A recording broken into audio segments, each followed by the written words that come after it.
സ്വർഗം. ഇതെങ്ങനെ ഉണ്ടാക്കി നമുക്ക് നോക്കാം. ഗൈസ്, അപ്പോൾ നമ്മുടെ ഇന്നത്തെ പരിപാടി എന്ന് പറയുന്നത് നല്ല കിട്ടിയില്ല മത്തിക്കറി വെക്കാൻ പോകുന്നത് ഗൈസ്. അപ്പോൾ നമുക്ക് നേരെ വീഡിയോയിൽ പോകാം. ആദ്യമേ നമുക്കൊരു പാൻ എടുത്ത് അടുത്ത് വെച്ചിട്ട് അടുപ്പ് കത്തിച്ച് കൊടുക്കാം. അപ്പോൾ നമ്മൾ അടുപ്പ് കത്തിച്ചിട്ടുണ്ട്. ഇതിലേക്ക് ഒരു പാൻ വയ്ക്കാം.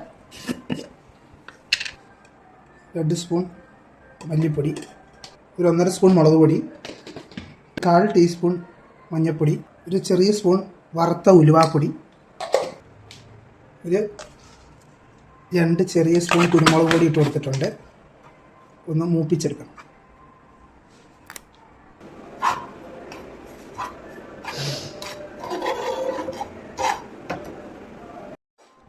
ഇപ്പോൾ മൂപ്പിച്ച് വെച്ച മുളക് പൊടി നമുക്കൊരു ജാറിലേക്ക് ഇട്ട് കൊടുക്കാം. ഇതിന് കുറച്ച് ഉള്ളി നമുക്ക് ഇതിനകത്ത് ഇട്ട് കൊടുക്കാം. ഇതിനകത്തോട്ട് നമുക്ക് ശരം പിഴുപുളി ഇട്ട് കൊടുക്കാം.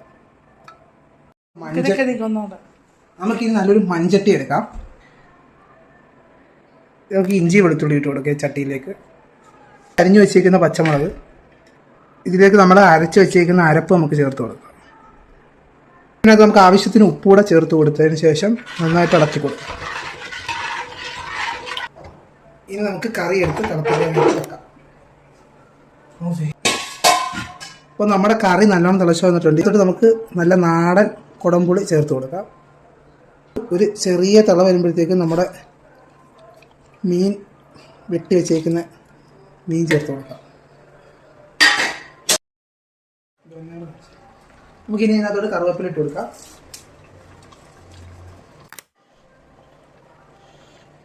ഇന്നത്തേക്ക് ഇനി നമുക്ക് ശകലം തീ കുറച്ച് വെച്ചാൽ നമുക്ക് ശകലം വെളിച്ചെണ്ണ ചേർത്ത് കൊടുക്കാം.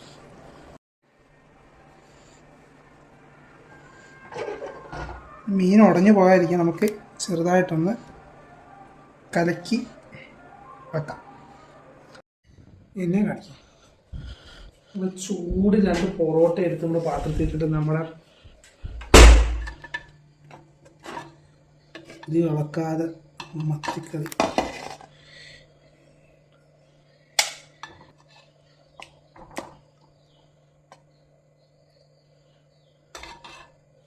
അപ്പം എല്ലാവരും വീട്ടിൽ നിന്ന് ട്രൈ ചെയ്ത് നോക്കാം. അപ്പം മറ്റൊരു വീഡിയോ വരുന്നതായിരിക്കും. അതായിരിക്കും.